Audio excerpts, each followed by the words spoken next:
We do begin with the wildfires burning on both coasts tonight. Here in the Northeast, an unprecedented stretch of dry weather is fueling fires outside New York City, and they are now deadly. This weekend, an 18-year-old New York Parks employee died battling a blaze near the New Jersey border. The fires created a haze over parts of the region and multiple air quality alerts. And in the West, Southern California's mountain fire has already burned through 30 square miles and destroyed more than 130 structures. Firefighters are struggling to get the upper hand. ABC's Morgan Norwood leads us off with the latest. Tonight, firefighters in New York and New Jersey racing to put out a dangerous wildfire that's already claimed at least one life. The Jennings Creek fire burning in a rural area about 35 miles northwest of New York City. The 3,000-acre blaze, 0% contained and threatening more than 24 structures. Conditions, tender dry, and residents like Doug Jones on edge. With the dryness, I'm concerned about embers flying over into my house. Families like Joseph Toomey's preparing in case they need to evacuate. My wife and I packed up some bags for ourselves and our kids in case we get that order. Everything's kind of ready in the car. And tragically, officials say 18-year-old Dario Vasquez, a New York State Parks and Recreation aide, was killed battling the fire on Saturday. It's heartbreaking. It's very unfortunate. Wildland firefighting is one of the most dangerous jobs someone can have.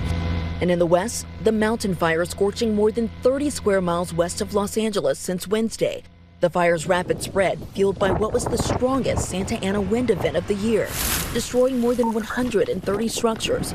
Our Jacqueline Lee is with firefighters battling hotspots in Camarillo. We're still finding hotspots in and amongst the root systems and the homes. Plant roots still burning underground, posing a threat. How long can a fire burn underground until it reemerges?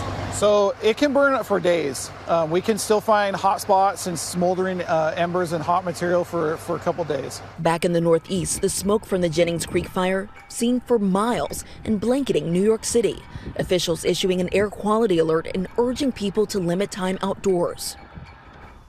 And Lindsay, even with the rain in the forecast, fire officials tell me here in New Jersey, they worry that rain won't be enough to help knock down the flames. Still, there are hundreds of firefighters on the ground. They are still working as we speak around the clock, and it could take days before they get this fire under control, Lindsay. All right, Morgan, our thanks to you. The region, of course, desperately in need of rain. Let's bring in ABC News meteorologist Samara Theodore. Samara, when could we see some relief? Well, actually, Lindsay, right now, taking a look at the radar, we are seeing some light rain throughout parts of the Northeast. Now, the heaviest of the rain is anticipated overnight. This rain moves in just as quickly as it arrived. It will leave. We are anticipating that to move out around 7 a.m. during the morning commute for much of the I-95 corridor, and then the dry weather returns. While we need the rain, it's not a significant amount of rain. Anywhere from 1/4 of an inch to 1/2 inch is anticipated with this round.